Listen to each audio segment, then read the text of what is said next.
Class 8 lesson number 12 स्वतंत्रता के बाद हम इस चैप्टर का लास्ट टॉपिक पढ़ रहे हैं।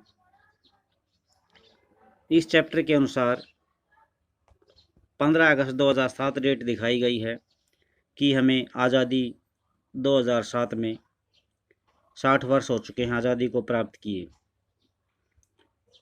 हम 2007 में 15 अगस्त 2007 में अपनी 60वीं वर्षगांठ मना रहे थे और इस दौरान हमारे देश का प्रदर्शन कैसा रहा। संविधान में जो आदर्श हमने तय किए थे, हम उन आदर्शों को किस हद तक साकार कर पाए, तो इसके बारे में पढ़ेंगे। भारत अभी भी एक है, दूसरी जो शक्तियां हैं वो इसके टुकड़े टुकड़े करना चाहती हैं, लेकिन फिर भी ये लोकतांत्रिक राह पर चलते हुए विकासशील देश रहा है। यह गर्व करने लायक उपलब्धि है कि भारत इतनी परेशानियों के बावजूद भी एक है और लोकतंत्र की राह पर चल रहा है। जब भारत आज़ाद हुआ था तो बहुत सारे विदेशी प्रेक्षकों का मानना था कि भारत एक देश के रूप में ज़्यादा समय तक नहीं टिक पाएगा। उन्हें लगता था कि भारत का प्रत्येक क्षेत्र भाषा समूह और अलग राष्ट्र की मांग करेगा और उसके टुकड़े टुकड़े हो जाएंगे। कुछ विशेषज्ञों को लगता था कि भारत सैनिक शासन के कब्जे में आ जाएगा, परंतु ये सारी जो आशंकाएं थी निर्मूल साबित हुई हैं। आज़ादी से अब तक 13 आम चुनाव हो चुके हैं। 13 आम चुनावों की बात 2007 तक की है भी, और राज्यों तथा स्थानीय निकायों के लिए पता नहीं कितने सैकड़ों बार चुनाव हो चुके हैं। हमारे यहाँ स्वतंत्र प्रेस है, एक स्वतंत्र न्यायपालिका है।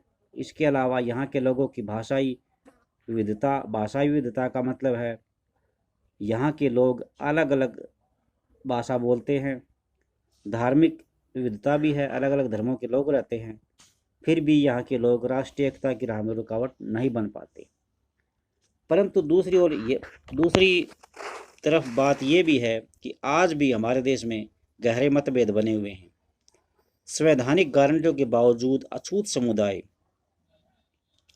या जिन्हें अब दलित कहा जाता है, आज भी हिंसा और भेदभाव से जूझ रहा है। ग्रामीण भारत के बहुत सारे भागों में अब भी वे साझा जल स्रोत, मंदिर, मैदानों और अन्य सार्वजनिक स्थानों का इस्तेमाल नहीं कर सकते। यानी साझा जल स्रोत का मतलब है जहाँ से सारे गांव वाले पानी लेते हैं, किन को छोड़ के, सिर्फ नीची जाति वाले लोगों को छोड़कर उनके लिए अलग स्थान होता है साझा जल स्रोत। बाकी सभी व्यक्ति जो ऊंची जाति के हैं वो यहाँ से पानी लेते हैं साझा जल स्रोत से। और एससी लोगों के लिए, शेड्यूल कास्ट लोगों के लिए, जो दलित है, उनका मंदिर और सार्वजनिक मैदानों में जाना ऊंची जाति के लोगों को पसंद नहीं आता और वे इन्हें नहीं यूज करने देते। संविधान में दिए गए धर्मनिरपेक्ष आदर्शों के बावजूद हमारे राज्यों में विभिन्न धार्मिक समूहों में कई बार टकराव हो चुके हैं, और सबसे परेशानी की बात यह है कि इस बीच अमीर और गरीब का फासला लगातार बढ़ा है। भारत के कुछ भागों और कुछ समूहों को आर्थिक विकास से भारी फायदा हुआ है। वे आलीशान घरों में रहते हैं, महंगे रेस्टोरेंट्स में खाना खाते हैं, बच्चों को महंगे निजी स्कूलों में भेजते हैं, विदेशों में छुट्टियों पर बेहिसाब पैसा उड़ाते हैं। दूसरी ओर बहुत सारे लोग आज भी गरीबी की रेखा से नीचे हैं।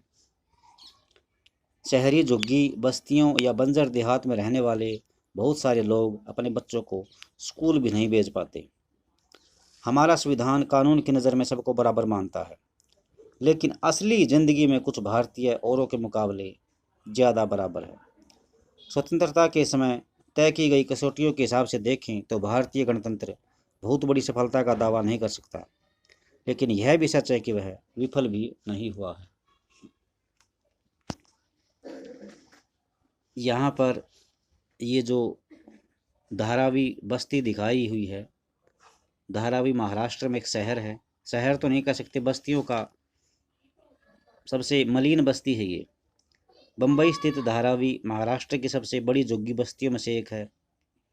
इसके दूर वाले सिरे पर आप गगनचुंबी इमारतें देख सकते हैं। यानी ये जो बस्ती है ये सबसे बड़ी बस्ती है महाराष्ट्र में, और इसके साथ साथ आप यहाँ पर इसके थोड़ी दूर चल के आगे आसमान को छूती हुई इमारतें भी देख सकते हैं।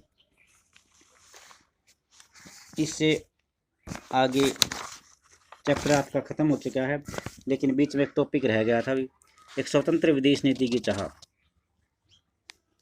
जिस समय भारत को आज़ादी मिली तब तक दूसरे विश्व युद्ध की तबाही को कुछ समय ही हुआ था। अर्थात दूसरा विश्व युद्ध आप सब जानते हैं 1939 में शुरू हुआ था और 1944 में ये ख़त्म हुआ था, यानी 3 साल बाद ही हमें आज़ादी मिली थी। 1945 में गठित की गई नई अंतर्राष्ट्रीय संस्था संयुक्त राष्ट्र अभी अपने शैशव काल का मतलब है अभी बचपन में ही थी। 1950 और 1960 के दशकों में शीत युद्ध का उदय हुआ, शक्तिशाली देशों के बीच प्रतिद्वंद्विता पैदा हुई और अमेरिका व सोवियत संघ के बीच विचारों में टकराव गहरे होते गए। इसके फलस्वरूप दोनों देशों ने अपने अपने समर्थक देशों को मिलाकर सैनिक गठबंधन बना लिए। यही समय था जब औपनिवेशिक साम्राज्य ध्वस्त हो रहे थे, अर्थात जो दूसरे देशों के गुलाम थे वो स्वतंत्र हो रहे थे और बहुत सारे देश स्वतंत्रता प्राप्त कर रहे थे। प्रधानमंत्री जवाहरलाल नेहरू नए स्वाधीन भारत के विदेश मंत्री भी थे। उन्होंने इस संदर्भ में स्वतंत्र भारत की विदेश नीति की रूपरेखा तैयार की। कूटनिरपेक्ष आंदोलन इसी विदेश नीति का मूल आधार था। मिस्र, यूगोस्लाविया, इंडोनेशिया, घाना और भारत के राजनेताओं के नेतृत्व में गुटनिरपेक्ष आंदोलन में दुनिया के देशों से आह्वान किया कि वे दोनों मुख्य सैनिक गठबंधनों में शामिल न हों। परंतु गठबंधनों से दूर रहने की इस नीति का महत्व अलग थलग या तटस्थ रहना नहीं था। अलग थलग रहने का मतलब ये था कि विभिन्न देश अंतर्राष्ट्रीय मामलों से दूर रहें, जबकि भारत जैसे गुटनिरपेक्ष देश तो अमेरिका और सोवियत गठबंधनों के बीच सुलह सफाई में एक अहम भूमिका अदा कर रहे थे। इन देशों ने युद्ध को टालने के प्रयास किए और अक्सर युद्ध के खिलाफ मानवतावादी और नैतिक रवैया अपनाया, परंतु विभिन्न कारणों से भारत सहित बहुत सारे गुटनिरपेक्ष देशों को युद्ध का सामना करना पड़ा। 1970 के दशक तक बहुत सारे देश गुटनिरपेक्ष आंदोलन के सदस्य बन चुके थे। ये बाडुंग इंडोनेशिया में है। बाडुंग इंडोनेशिया में एशियाई और अफ्रीका नेताओं की बैठक 1955 में है।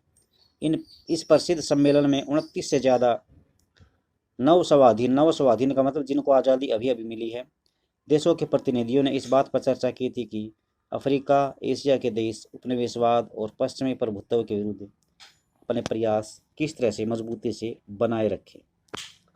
तो यहाँ पर विदेश मंत्रालय के सहयोग से कूटनिरपेक्ष नीति बनी है और रूस और अमेरिका के बीच शीत युद्ध चल रहा था। 1950 से 60 के बीच अलग अलग गुट बन रहे थे, लेकिन हमारा देश किसी भी गुट में शामिल नहीं था। लास्ट टॉपिक बिल्कुल, श्रीलंका में क्या हुआ। 1956 में जिस समय भारत में भाषा के आधार पर राज्यों का पुनर्गठन किया जा रहा था, उसी समय श्रीलंका, तत्कालीन नाम क्या था उसका, श्रीलंका का सिलोन की संसद ने कानून पास किया और सिंगली भाषा को देश की राजभाषा का दर्जा दे दिया। इस कानून के तहत सिंगली भाषा को सभी सरकारी स्कूल, कॉलेजों, सरकारी परीक्षाओं और अदालतों की भाषा बना दिया गया। श्रीलंका के उत्तर में रहने वाले तमिल भाषी अल्पसंख्यकों ने इस कानून का विरोध किया। एक तमिल सांसद ने कहा था कि जब आप मुझसे मेरी भाषा छीन लेते हैं तो आप मेरा सब कुछ मुझसे छीन लेते हैं। एक और नेता ने चेतावनी दी थी, आप सिलोन को बांटना चाहते हैं, निश्चिंत रहिए, मैं आश्वासन देता हूं कि आपको एक विभाजित सिलोन ही मिलेगा। सिंगली भाषी एक विपक्षी सदस्य ने कहा था कि अगर सरकार अपना रुख नहीं बदलती है और इस कानून पर अड़ी रहती है तो इस छोटे से देश में दो टूटे फूटे रक्त रंजित देश भी हो सकते हैं। पिछले कई दशकों से श्रीलंका में गृह युद्ध चल रहा है, जो इसी कारण पैदा हुआ था कि वहाँ के तमिल भाषी अल्पसंख्यकों पर सिंगली भाषा थोपी न जाए।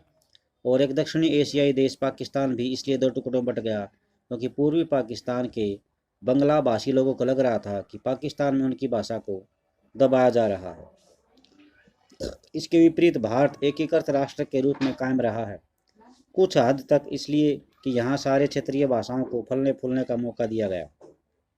अगर हिंदी को उसी तरह दक्षिणी भारत पर थोप दिया जाता तो पूर्वी पाकिस्तान पर उर्दू या उत्तरी श्रीलंका पर सिंगली भाषा को थोप दिया तो शायद भारत के भी दो टुकड़े हो जाते और भारत युद्धों में उलझकर बिखर जाता। लेकिन जवाहरलाल नेहरू और सरदार पटेल की आशंकाओं को निर्मूल साबित करते हुए भाषाई राज्यों ने भारत की एकता के लिए भी कभी खतरा पैदा नहीं किया, बल्कि उन्होंने इस ताकत और इस एकता को बहुत गहराई से समझा है। और इससे पता चलता है कि जब एक बार अपनी भाषा के दबने का भय खत्म हो जाता है तो विभिन्न भाषाई समूह एक विशाल राष्ट्र के अंग के रूप में आराम से धीरे धीरे आगे बढ़ने लगते हैं। तो आज के लिए इतना ही। नेक्स्ट डे आपको इसके क्वेश्चन आंसर मिलेंगे।